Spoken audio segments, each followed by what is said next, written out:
The sacred law in the beginning of the Age of Stars, when countless species learned to travel between worlds and build empires across the galaxy.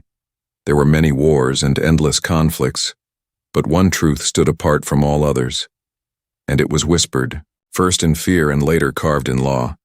Never harm human children, for to do so was to invite the fury of an entire species that did not forgive and never forgot the pain of their young being touched. Humanity was different from many races in the galaxy. They had risen on a world that was fierce and merciless, where survival meant strength. But what gave them true power was not only their weapons or ships, it was the way they protected their own, especially their children. Human children were considered sacred not only by humans themselves but by the whole galaxy. Because every time some foolish alien commander or pirate dared to strike at them, disaster followed. Entire fleets had been erased. Entire species had begged for mercy because humanity's response was always absolute and unstoppable. Long ago, before the Council was formed, there had been an invasion on a small frontier colony of humans. The attackers believed the humans were weak because their fleet was far away, and the colony only had civilians and children. The aliens came in great numbers and they thought their victory was certain. But what they did not expect was the rage of every human ship in nearby sectors, rushing with engines burning at impossible speeds, pilots flying until their hands bled. Soldiers landing with no fear, entire armies assembled in days just for one purpose: to bring back the children and punish the guilty when the battle was over. The invaders had no fleet, no capital, no homeworld. The humans did not simply win. They erased the threat so thoroughly that the galaxy trembled at the sight. After that war, the first Galactic Council was formed with representatives of the major species, and one of the very first laws agreed upon was clear and written in words that carried the weight of survival. The first law of the galaxy: no one under any condition shall harm human children. It was not a request. It was a command. And the punishment for breaking it was destruction. Every alien leader nodded because they remembered the stories, and even those who doubted dared not test it. For centuries, this law was respected, and it became a pillar of peace. Whenever new species joined the Council, they were told the law, and they followed it because it was not only politics, it was survival. Whenever some small raider or outlaw ignored the rule, they vanished. When smugglers tried to use human children as leverage, they disappeared and their names were erased from history. So the galaxy learned generation after generation that this law was unbreakable, and that humans would never allow even one child to be harmed without consequences. But with time, memory grows dull, and arrogance begins to rise. New generations of council leaders, who had not lived through those old wars, began to question why one species should be feared so much. They whispered that perhaps the humans had grown soft. Perhaps their fleets were not as strong as before. Perhaps they would not truly rise again. If provoked slowly, the whispers turned into secret talks, and those talks turned into hidden plans. On Earth itself, humanity lived peacefully, and their children played under skies, guarded by satellites and fleets in orbit, unaware of the brewing storm. But across the halls of the council chamber far away, some voices grew louder, insisting that the law was a myth and a chain that kept the other species beneath human pride. They argued that if the council broke the law once, just once, they would prove the humans were only bluffing. Others protested, warning of the cost. But the seeds of betrayal had already been planted, and in the silence of cold stars a shadow began to gather, one that would soon test the law that had held the galaxy together for so long: the forbidden decision. Inside the towering chambers of the Galactic Council, the debate had raged for weeks. The vast room was filled with voices from every corner of the known galaxy, some with scaled faces, some with luminous eyes, others with wings or shells, but all with ambition and fear whispering about the first law. The chamber itself was a marvel, with walls of crystal that reflected light into endless colors and pillars carved with the history of past treaties and wars, yet on this day the beauty of the place was drowned out by the tension inside it. The first law of the galaxy had kept the peace for centuries, and every representative knew why it had been written. They had all grown up hearing the stories of human retaliation, the way entire fleets had vanished, the way proud empires had been reduced to ashes. Yet the new generation of leaders had not seen it with their own eyes. They believed the stories were exaggerated myths spread by humans to keep their power above others. And so they began to argue that no single species should command such fear, in a council meant to unite all. The loudest voice belonged to Chancellor Vanar of the Reloth, a tall creature with translucent skin that revealed blue veins glowing faintly beneath. He spoke with pride and disdain, saying the galaxy must no longer bend to the threats of humans. We must test the so-called unbreakable law. If it is nothing but legend, then our council is weak. If it is real, then perhaps we should not fear them, for so long the humans have hidden behind their law. While the rest of us carried the burden of wars and disputes, some voices rose in protest. Among them was Ambassador Theron of the Yalari, who warned with trembling words that breaking the law was madness. She spoke of archives showing what happened to the species that once harmed human children.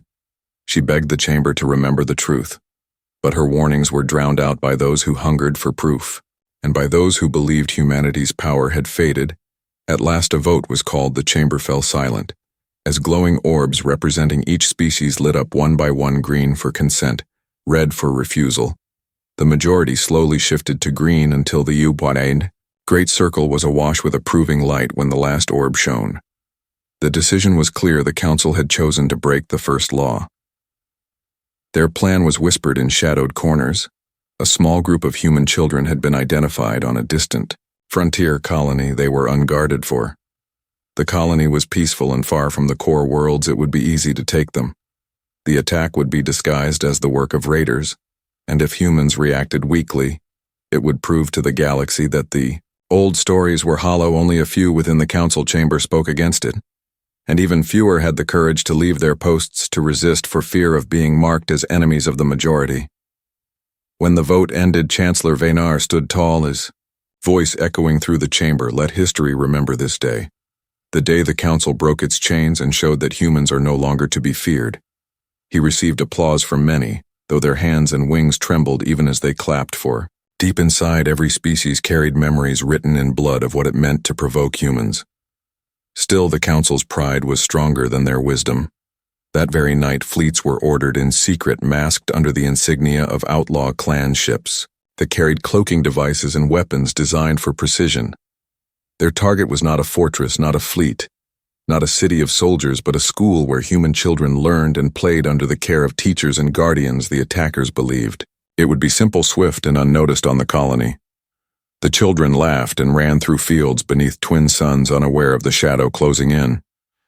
Their parents worked in farms and stations, trusting in the law that had guarded them for generations. But far above, in the darkness of spaceships were descending, carrying soldiers who believed they were making history by defying the oldest commandment of the stars. In the council chamber, the decision was sealed, but in the hearts of a few who still remembered there was terror, for they knew once the first child cried, once the first human life was touched, the galaxy would no longer be the same and the storm would awaken. The first cry for help.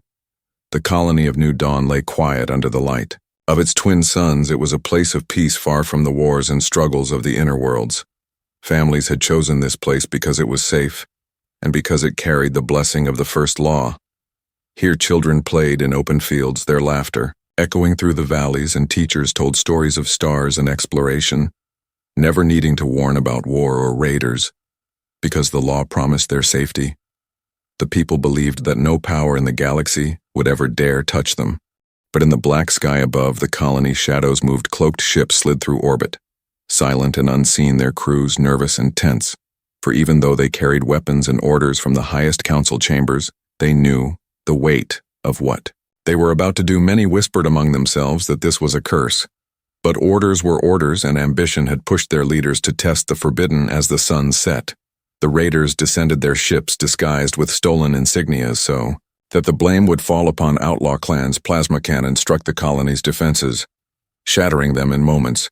Guardians raised alarms, but their weapons were weak compared to the attackers. The skies lit with fire as the first explosions shook the land. Children screamed and ran for cover. Parents rushed to shield them, but the invaders pressed forward, relentless in their mission.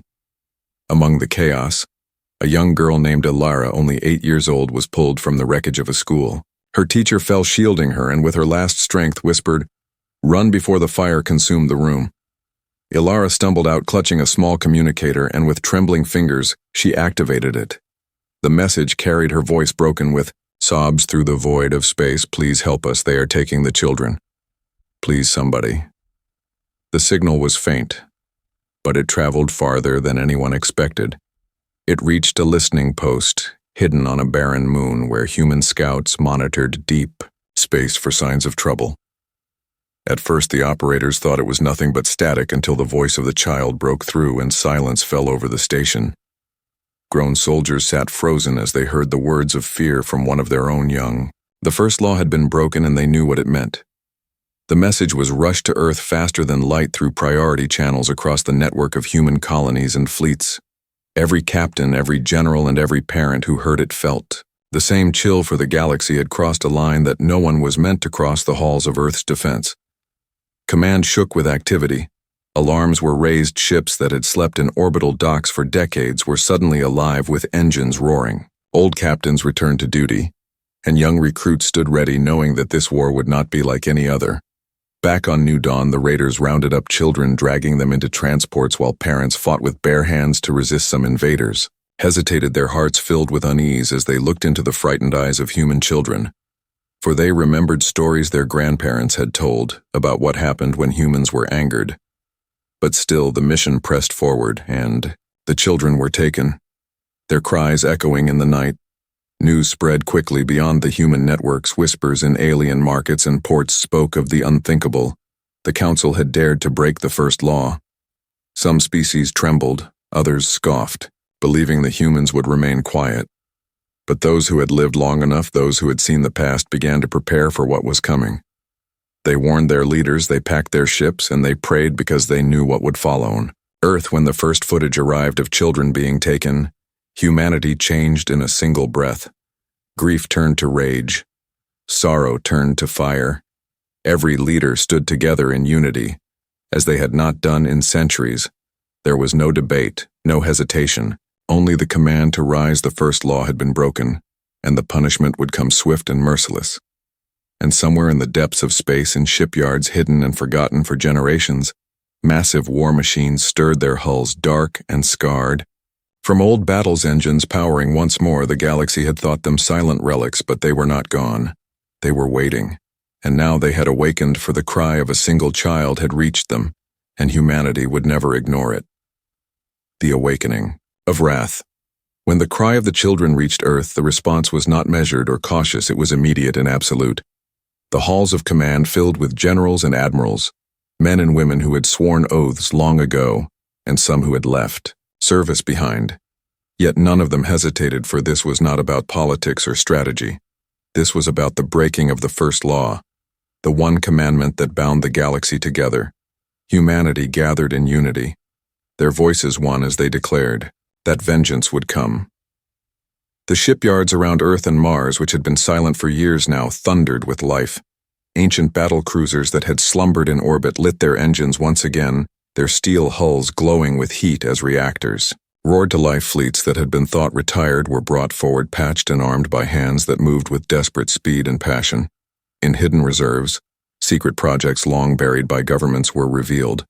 Titans of war that had been held back for fear of their power now stood ready to be unleashed. Across the colonies, the news spread like fire. Parents wept, but their sorrow burned into anger. Volunteers flooded recruitment centers. Lines stretched through cities as men and women demanded to fight, not for glory, not for conquest, but for the children. Even those who had never held a weapon trained through the night. Entire industries shifted production. Overnight factories that once built farming equipment now forged weapons, ships, and armor, for there was no higher priority than the return of the young and the punishment of those who dared to break the law. Veterans of the old wars came forward.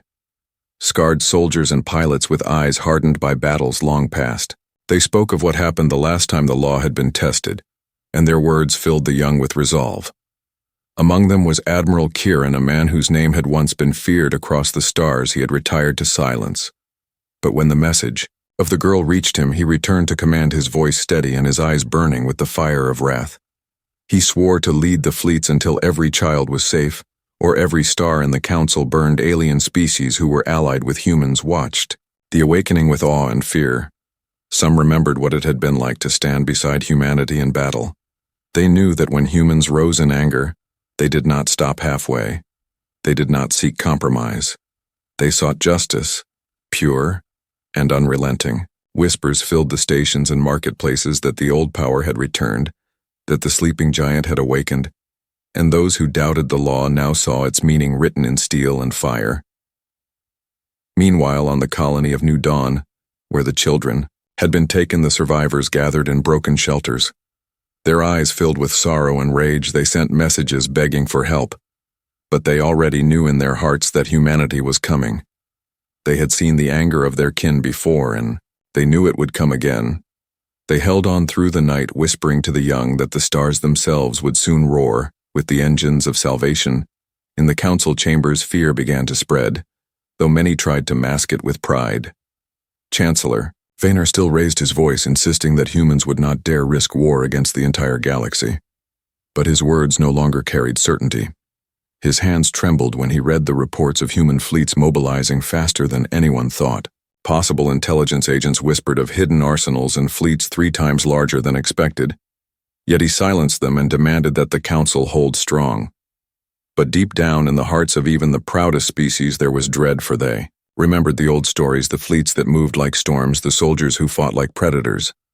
The way humans never stopped until vengeance was complete. They remembered entire homeworlds lost to fire for the crime of touching human children, and now those memories were no longer history.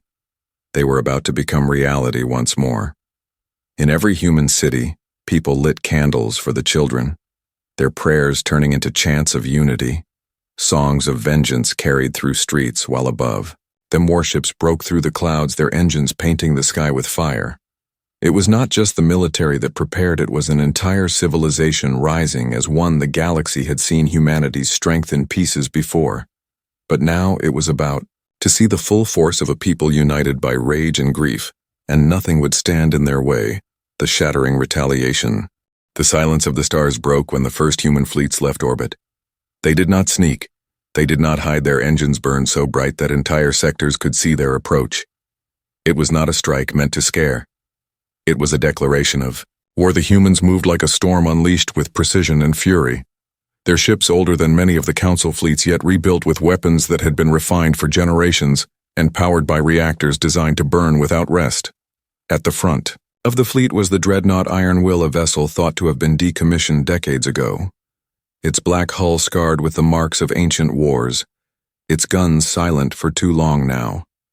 Awake once more under the command of Admiral Kieran, the man whose name was whispered in fear across countless systems, his voice carried through the comms, steady as stone. Today the council has broken the law. Today we remind them why that law was written. For every child taken, we bring fire. For every tear shed, we bring thunder. The first target was a council supply fortress orbiting the world of Xenar, heavily guarded by fleets of mixed species warships. But the defenders had not expected the speed of the human advance. Within hours, the black horizon filled with human steel, wave after wave of cruisers and carriers pouring out weapons hot and shields flaring. The defenders tried to stand their ground, but the humans struck with a fury. No fleet could match. Railguns tore through shields. Plasma lances cut ships apart. Boarding parties stormed vessels with brutal efficiency. No mercy, no pause, no retreat. Reports spread across the galaxy faster than light.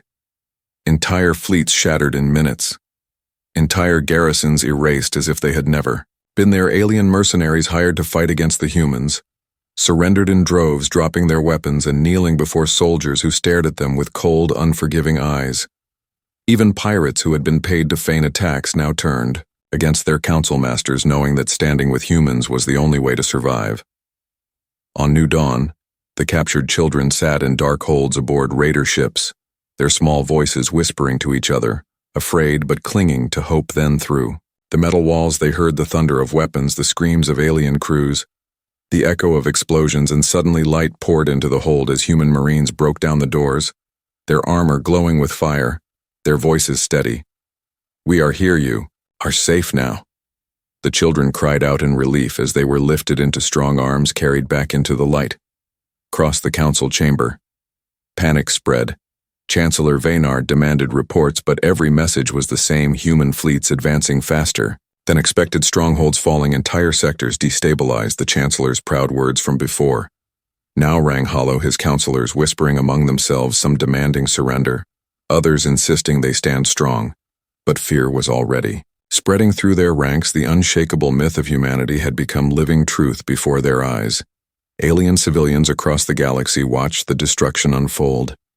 Many wept for fear that war would spread to their worlds, yet deep inside they understood why this was happening. They whispered that the Council had broken the first law, and now the punishment had come. Old races who remembered past wars shook their heads and warned that the storm had only begun. For humans did not stop at one victory, they did not stop at one retaliation. Once they were awakened, they carried the fight until justice was complete. On Earth, the people watched the return of their children broadcast live across networks, every cry of relief, every smile of safety fueling their resolve, but it did not calm their rage. Instead, it sharpened it. The children were home, but the law had been broken, and the humans knew the lesson must be carved into the memory of the galaxy once more, for every star to remember. Admiral Kieran stood before his officers, his voice grim and steady. "We have rescued the innocent, but the Council must learn what they unleashed. We do not stop until their power is shattered, until no one dares again to think of harming our children. This is not vengeance alone, this is justice." And so the fleets pressed onward, stronger, larger, more determined than before. The shattering retaliation was not the end. It was the beginning of a war that would change the face of the galaxy forever. And those who had doubted now knew the meaning of the first law, carved not in treaties but in fire and blood: the judgment. The war burned across the stars, and every battle ended the same: human fleets striking with precision and fury. Council, defenses falling in fire, entire worlds surrendering before a single shot was fired, because the sight of human ships breaking through the skies was enough to shatter the will of entire armies. The message spread through the galaxy faster than the ships themselves. The first law had been broken, and humanity had risen to enforce it. No one doubted anymore. It was not long before the first council leaders were captured. Fleets were shattered, and their admirals dragged in chains before human commanders. Worlds once thought untouchable now lay exposed, their governors trembling before the justice they had mocked. Chancellor Vaynard himself, once so proud, was cornered on his homeworld, his fleets gone, his defenses crumbling, his palace surrounded by human marines, their armor dark and unyielding. He tried to raise his voice in defiance, but his words faltered when he saw the eyes of those who had come for him. The captured leaders were taken not to dungeons but to great halls of judgment, where the galaxy itself was invited to witness the trials. Humanity wanted no secret vengeance, no whispered rumors. They wanted every star, every race, every child, and every parent to see what happens when the first law is broken. The chambers were filled with lights and cameras broadcasting across networks to every corner of the galaxy. Billions watched as the leaders were brought forward, chains clattering against the floors, their faces pale with fear. Ambassador Theron of the Yalari, who had tried to warn the council, sat among the witnesses, her luminous eyes filled with sorrow. She spoke softly to those around her, saying the law was clear. The punishment was inevitable, and now the galaxy must learn to never forget what was done. The human representatives stood tall, their voices steady as they laid the charges: crimes against the innocent, crimes against the future, crimes against the first law. The words echoed like thunder across the chamber. One by one, the leaders tried to defend themselves. Some claimed ignorance, some blamed others. Some insisted they were following orders, but their excuses fell silent before the truth. Records of their votes, messages of their plotting, images of children dragged from homes, all shown on great screens until no one could deny their guilt. Chancellor Vaynard raised his voice in desperation, insisting the humans were tyrants, that the galaxy should not bend before them. But his words only drew silence. No applause, no support. The council, that had once cheered him, now looked away, ashamed and broken. The judgment was swift. The guilty were sentenced to exile, their worlds stripped of power, their fleets dismantled, and their names marked in history as betrayers of the galaxy. Some begged for mercy, some wept, but none were spared, for the children's cries had been louder than their pleas.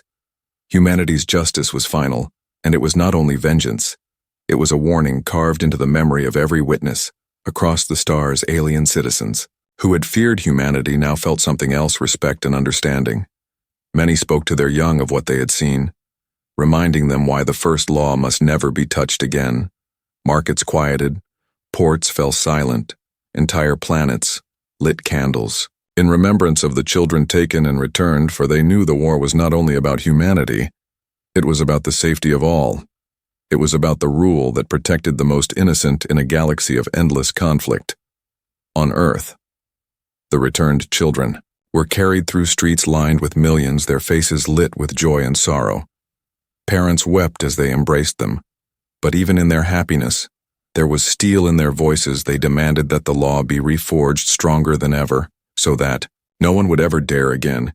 Human leaders answered with vows sworn before all the stars that the law would stand forever, and that if it were tested again, the punishment would be worse than anyone could imagine. And so the trials ended, but the war was not yet over, for though the guilty had been judged, humanity still had to reshape the galaxy and ensure that every world knew the cost of betrayal. The fleets did not return home. They stood ready, engines burning, watching the council worlds, with eyes that promised no second chances. The galaxy had witnessed judgment, but it waited in silence for the final word, for the declaration that would bind the stars to a new age. The new law. The stars had burned with war, the council had been broken, the guilty had been judged. Yet the galaxy still waited in silence for what humanity would say next, because the first law had been broken, and though punishment had fallen, the question remained. What would become of the galaxy after such fire? Entire fleets drifted as wrecks, entire worlds bore the scars of invasion and retaliation. But above all, hearts trembled with the knowledge that the law that once protected the innocent had been ignored, and so it needed to be reforged on Earth. Leaders gathered, not only humans, but also ambassadors of allied species, those who had stood by them or warned against the crime, those who had shared in sorrow and had seen the danger of pride. In the Grand Assembly Hall, voices fell silent as Admiral Kieran entered. Not as a soldier now, but as the voice of humanity. Behind him marched veterans, parents, and even the children who had been rescued, their presence a living symbol of why the law existed. The room held its breath as the Admiral spoke his words, carrying across networks into every home, every station, every world. He said the first law of the galaxy was written in blood and in tears. It was not a treaty signed by politicians. It was not a myth. It was a truth carved into history, and when it was broken, the galaxy saw what followed. He said humanity did not rise for conquest or power. Humanity rose because its children were harmed. And there is no greater crime, he declared, that from this day forward the law was no longer simply a council order. It was a sacred commandment bound not only by fear but by honor. The law was spoken again before all. Do not harm human children. Do not threaten them. Do not take them, for if one child is harmed, the full wrath of humanity will fall without mercy and without hesitation. Yet this time the vow was stronger than before, for humanity pledged not only to protect their own children, but to stand for the children of all species who lived under the council. They declared that the weak, the small, the innocent were not pawns in wars or games of power. They were the future, and anyone who tried to hurt them would face the same fate. The words were met with silence first, then with a wave of agreement. Even species who once feared or hated humans bowed their heads, for they had seen the truth of those words. They had seen the war and the justice that followed the galaxy, understood at last that the first law was not only about humanity, it was about survival, about protecting what was most precious in a universe filled with danger. The law was reforged, not just in treaties, but in the hearts of billions. The fleets of humanity did not retreat entirely. They remained, as guardians in the skies around vulnerable colonies, their black hulls a reminder of what had been unleashed, but also a shield against the arrogance of leaders who might forget. Again the message was clear. The law was eternal, and its enforcers were awake. On New Dawn, where the first crime had taken place, the children who had been rescued returned to their homes, their laughter filling the air once more. Though the scars of fire and war still marked the land, their voices brought healing. Parents wept as they watched them play again under the twin suns, their hearts heavy yet hopeful, because they knew the galaxy would never again take their safety for granted. Chancellor Vaynar and those who had led the betrayal faded into exile, their names cursed across history. The council itself shattered and rebuilt with new voices, new promises, and new understanding. But even with new laws and reforms, everyone knew the true power that kept the galaxy in balance was not written in chambers, but carried in the memory of the storm humanity had shown. As the sun set across Earth, Admiral Kieran stood alone at the edge of the great ocean, his reflection broken by the waves. He thought of the battles fought, the lives lost, and the children saved. He whispered to the wind that this war must be the last, that no child of any race should ever again live in fear, and he vowed that as long as humanity endured, the law would endure with them. The galaxy turned slowly toward peace, its people humbled its leaders, chastened its children safer than before. And in the silence that followed the war, one truth rang louder than any other. The first law of the galaxy was not a myth, it was eternal, and it was now bound not only by fear, but by the unshakable will of humanity, the eternal law. The galaxy settled into silence after the storm, but that silence was not the same as before. It was deeper, heavier, carrying the weight of memory across every world. The stars themselves seemed to remember the fire that had passed through them, and in that memory was a lesson carved into eternity. Never again would any voice dare to rise in defiance of the law that had been reforged. In the council chambers rebuilt from the ruins of pride, leaders of countless species gathered, and for the first time in living memory, there was no arrogance in their voices, only humility and respect. They looked toward the human delegation, and they did not see conquerors, they saw guardians. They saw a people who had burned half the galaxy, not for power, not for gold, not for territory, but for the lives of their children. They saw a fire that could never be bought or bent, and in that realization they understood why the first law was sacred among the people of the galaxy. The story spread as legend. Children of every race learned it as their first lesson. Mothers and fathers told it in hushed voices, teachers spoke of it in classrooms, storytellers sang of it in markets. The tale of the day, the council, broke the law, and the humans answered with thunder and vengeance. It became more than history. It became a warning and also a promise that the smallest among them would never again be left defenseless. Humanity itself did not return to the shadows of peace without duty. Their fleet stood watch in the far corners of space. Black ships with bright banners that carried the oath of protection. Colonies that once feared raids now slept beneath the shield of human guardians, and even alien children who had once been taught to fear humans now looked to them with wide eyes and whispered that they were safe. Because of the humans, Admiral Kieran, whose name had become a symbol of wrath, lived long enough to see the galaxy bend not to chains but to respect. His hair grew white and his hands grew old, but his voice never wavered when he repeated the words that bound the stars: harm no child or face the storm. He passed away with those words on his lips, and his name joined the legends of humanity, his memory carried by generations. On the colony of New Dawn, where the law had been broken, first children grew strong again, their laughter carried by twin suns, their voices free of fear, and every year they held a day of remembrance. Not in sorrow, but in strength, they walked through the fields where fire had once fallen, and planted seeds that grew into forests of light, each tree a promise that the future would never again be taken from them. The galaxy moved forward with scars, but also with hope. The council was reshaped into something stronger, not because of laws written on stone or crystal, but because of the will of a people who had proven what mattered most. The innocent became untouchable. The children became the most guarded treasure of the stars, and behind it all stood the shadow of humanity, a shadow that brought fear to the guilty and peace to the innocent. The first law of the galaxy lived eternal, carried not in fear alone, but in respect and in memory. The galaxy would never forget the day it was broken, and the storm that followed, for that storm had remade the stars and bound them in a vow stronger than any fleet or fortress. And so the story ended, but the lesson remained, written in fire, written in blood, written in love for the young. Never harm the children of humanity, never harm the future of the galaxy.